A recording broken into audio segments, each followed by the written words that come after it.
tout de suite la direction du Forum économique de Davos. Laure Closier, on vous retrouve sur place.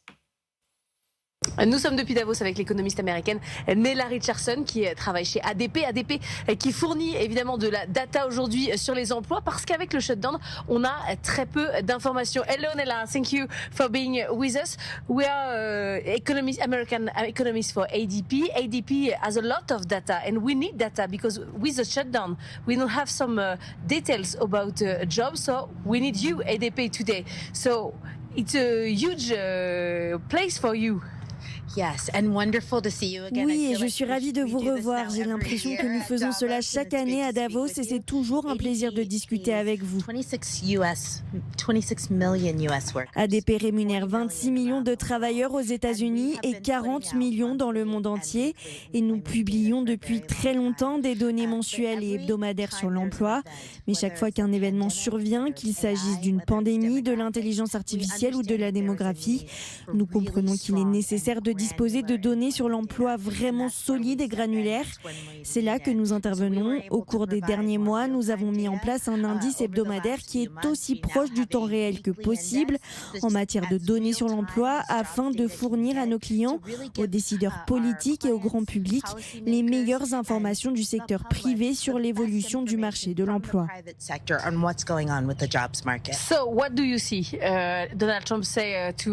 Donald Trump nous a dit hier que l'économie était florissante. Et vous, qu'est-ce que vous en pensez?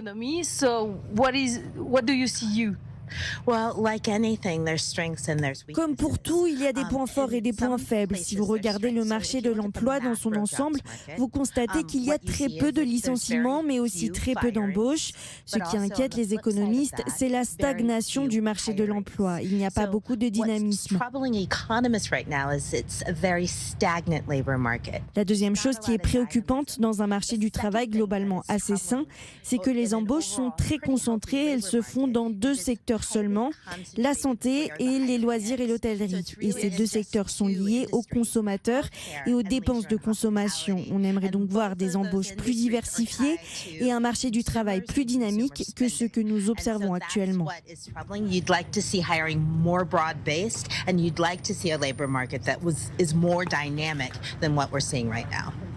Et concernant le secteur technologique, qu'est-ce que vous constatez? Est-il aujourd'hui très dynamique? Pas vraiment. Nous ne voyons pas les embauches que nous aurions pu observer il y a 3 ans. Il s'agit là d'un secteur particulier que nous savons essentiel pour un avenir alimenté par l'IA, mais d'autres secteurs sont en réalité plus importants encore, car une grande partie de ce que nous attendons de l'IA repose sur des centres de données. Et la construction de ces centres de données nécessite des compétences sophistiquées de la part d'électriciens, d'ingénieurs, de plombiers et de techniciens. Et nous ne constatons pas de vague d'embauche dans ces secteurs, non pas parce qu'il n'y a pas de demande, mais parce qu'il n'y a tout simplement pas assez de main-d'œuvre disponible. Beaucoup de ces travailleurs vieillissent et quittent le marché du travail, et les jeunes ne sont pas encore là pour combler le vide. Une partie des embauches est donc liée à la demande, mais le ralentissement de l'embauche est en grande partie lié au manque d'offres. Que pensez-vous de l'inflation? Êtes-vous préoccupé par les droits de douane? Nous n'avons pas constaté d'impact explicite des droits de douane sur les données relatives à l'emploi, mais nous surveillons de très près le secteur des biens, l'industrie manufacturière et la construction. Ces emplois sont liés aux infrastructures et le secteur manufacturier connaît un ralentissement depuis plusieurs mois. En fait, il est en récession virtuelle en termes de création d'emplois depuis plusieurs années. Cela reprend en fait une tendance que nous avons observée avant la pandémie. Nous ne constatons donc pas encore de reprise dans le secteur manufacturier. Est-ce qu'il est encore trop tôt? Faut-il du temps pour voir l'impact des droits de douane? Il est peut-être trop tôt pour le dire, mais il existe également des problèmes plus importants qui affectent la structure du marché de l'emploi américain. L'un d'entre eux est la démographie. Elle est en train de changer. Elle modifie également la répartition des investissements aux États-Unis. Nous avons beaucoup parlé de l'économie en forme de capital où la fraction supérieure des consommateurs, les consommateurs les plus riches, génèrent une part beaucoup plus importante des dépenses. Il ne s'agit donc pas là d'un seul facteur, c'est ce qui rend le marché marché du travail très complexe à l'heure actuelle.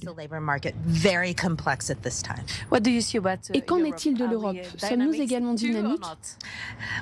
Eh bien, l'Europe reflète la même tendance de vieillissement que les États-Unis. Mais je dirais, et les données le montrent, que l'Europe a environ 10 ans d'avance sur cette tendance.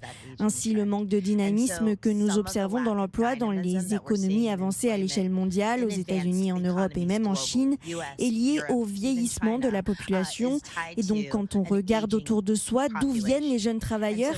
Ils viennent d'Afrique et d'Asie du Sud-Est. Nous nous trouvons à un moment charnière intéressant où les économies les plus riches, qui génèrent la plus forte croissance économique mondiale, ne disposent pas de la main-d'œuvre nécessaire pour la soutenir à long terme. Cela va nous obliger à repenser la manière dont nous recrutons et les endroits où nous recrutons. Donc nous avons besoin de l'immigration. C'est une question de données. Immigration, emploi numérique, les gens devront travailler plus longtemps. Il existe un éventail de politiques de l'emploi qui nécessitent des initiatives mondiales afin de combler ce fossé que nous voyons se profiler dans les 10 prochaines années. La question démographique est donc le sujet prioritaire, si je vous comprends bien. Non, il y en a beaucoup d'autres. Oui, mais le premier parce que nous avons besoin de main-d'œuvre. L'économiste Irfan affirme que la démographie est une fatalité. Il y a deux choses auxquelles vous ne pouvez échapper dans ce monde, quels que soient vos efforts et vos politiques, le temps qui passe et l'économie. Et ce que l'économie mondiale nous dit, c'est que nous devons avoir un plan mondial pour le recrutement. Si vous êtes une grande entreprise, vous ne pouvez pas vous approvisionner dans une seule région, car les talents dont vous avez besoin pour vous développer ne viendront pas d'un seul endroit. En France, nous pensons avoir les meilleurs talents en matière d'IA. Est-ce que nous avons raison? Les meilleurs talents en IA? Pour les besoins de cette interview, disons simplement que oui, mais il y a des talents partout en matière d'IA et les entreprises intelligentes recrutent ces talents et elles le font sans frontières. Merci beaucoup Nela d'avoir été aujourd'hui avec nous à Davos.